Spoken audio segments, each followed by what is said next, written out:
విశేషణం నామవాచకం లేదా సర్వనామం యొక్క గుణాన్ని లేదా స్వభావాన్ని, సంఖ్యను లేదా పరిమాణాన్ని తెలియజేసే పదాలను విశేషణం అంటారు. విశేషణం 6 రకాలు. ఫస్ట్ వన్, జాతి ప్రయుక్త విశేషణం.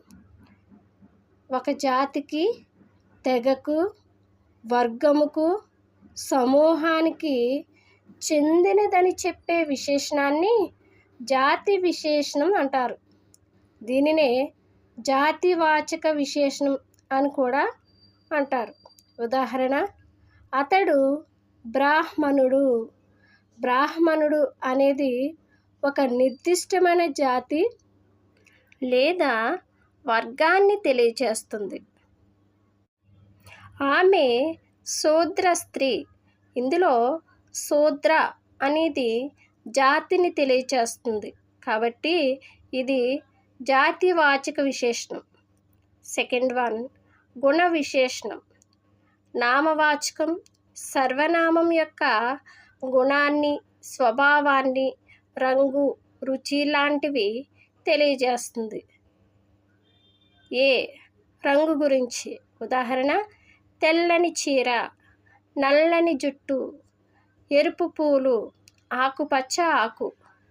ఇది రంగుని తెలియజేస్తుంది. బి ఆకారం లేదా పరిమాణం గురించి. ఉదాహరణ, పెద్ద ఇల్లు. అంటే పెద్ద అనేది పరిమాణం అనేది చూపిస్తుంది ఇక్కడ. చిన్న పిల్ల, చిన్న అనేది ఒక పరిమాణం. పొడవైన చెట్టు దీని ఆకారాన్ని చూపిస్తుంది. గుండ్రని బంతి గుండ్రని అనేది బంతి యొక్క ఆకారాన్ని తెలియచేస్తుంది. సి స్వభావం లేదా గుణం గురించి.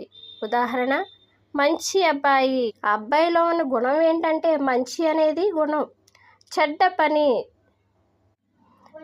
పని.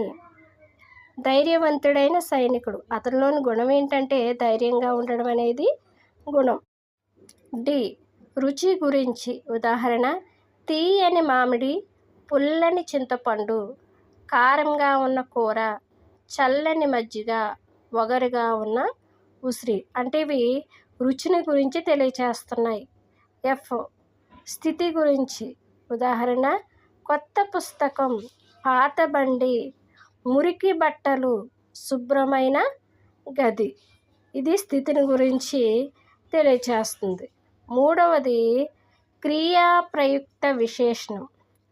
అంటే క్రియ ఎప్పుడు జరిగింది, ఎలా జరిగింది, ఎక్కడ జరిగింది అని క్రియ గురించి వివరంగా చెప్పే పదాన్ని క్రియా విశేషణం అంటారు.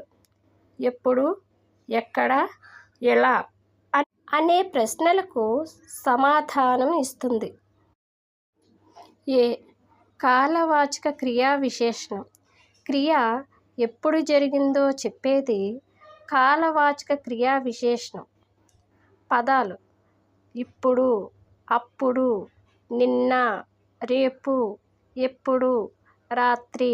ఉదాహరణ, ఆయన నిన్న ఊరికి వెళ్ళారు అనేది నిన్న అనేది కాలవాచక క్రియా విశేషణం. ఆయన నిన్న ఊరికి వెళ్ళారు.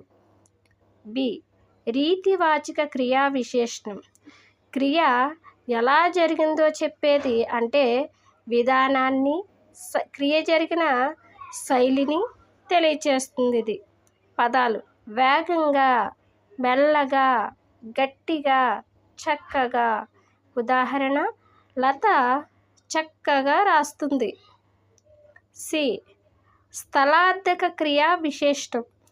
క్రియ ఎక్కడ జరిగిందో అంటే ఏ ప్లేస్లో జరిగిందో ఆ స్థలాన్ని తెలియజేసేది స్థలార్థక క్రియా విశేషణం. పదాలు ఇక్కడ, అక్కడ, పైన, కింద, దూరంగా. ఉదాహరణ, పిల్లలు బయట ఆడుకుంటున్నారు.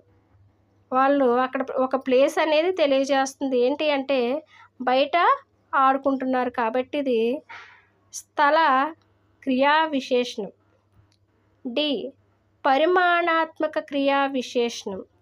క్రియ యొక్క పరిమాణాన్ని లేదా మోతాదును తెలియజేస్తుంది. పదాలు చాలా, కొంచెం, ఎక్కువ, తక్కువ. ఉదాహరణ, ఆయన చాలా మాట్లాడారు. ఫోర్త్ వన్, సంఖ్యావాచక ప్రయుక్త విశేషణం. వ్యక్తులు లేదా వస్తువుల యొక్క సంఖ్యను, లెక్కను, క్రమం తెలియచేసేది సంఖ్యావాచక విశేషణం. ఏ, నిశ్చిత సంఖ్యావాచకం అంటే సరిగ్గా లెక్కని తెలియజేసేది.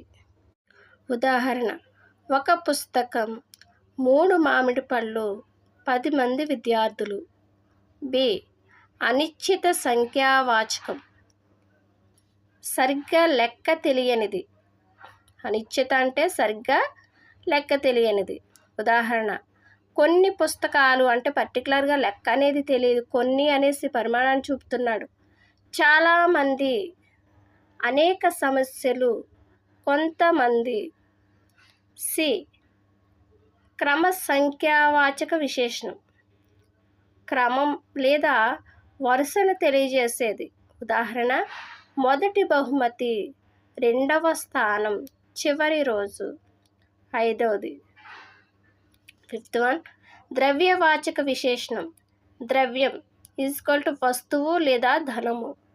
వస్తువు యొక్క స్థితిని, ద్రవ్యం లేదా డబ్బు లేదా పదార్థం స్వభావాన్ని తెలిపేది ద్రవ్యవాచక విశేషణం. ఉదాహరణ, ఇది చాలా ఖరీదైన కారు అంటే అక్కడ ఒక విలువను తెలియజేస్తుంది. కారు ఖరీదైనదని కారు యొక్క విలువను తెలియచేస్తుంది అక్కడ. తర్వాత, రాముడు ఒక ధనవంతుడు. రాముడు స్థితి ఏంటి అక్కడ? ధనవంతుడు. అది చాలా వెలగల వజ్రం అంటే ఇక్కడ వజ్రం యొక్క విలువను తెలియచేస్తుంది కాబట్టి అది ద్రవ్యవాచక విశేషణం. 6th వన్, సంజ్ఞావాచక విశేషణం. సంజ్ఞ అనగా గుర్తు లేదా నామవాచకం. ఒక వ్యక్తిని లేదా ఒక వస్తువును ప్రత్యేకంగా గుర్తించడానికి ఉపయోగించే చిహ్నం లేదా గుర్తుని తెలిపే విశేషణాన్ని సంజ్ఞాప్రయుక్త విశేషణం అంటారు. ఏ, దేశ లేదా రాష్ట్రవాచకం. భారతీయ సంస్కృతి. సంస్కృతి ఏంటి? భారతీయ సంస్కృతి. తెలుగు సినిమా, హిందీ పాట. బి, ప్రదేశం లేదా ఊరు వాచకం. హైదరాబాద్ బిర్యానీ. ఇందులో హైదరాబాద్ అనేది సంజ్ఞ. రాజమండ్రి కాగితం.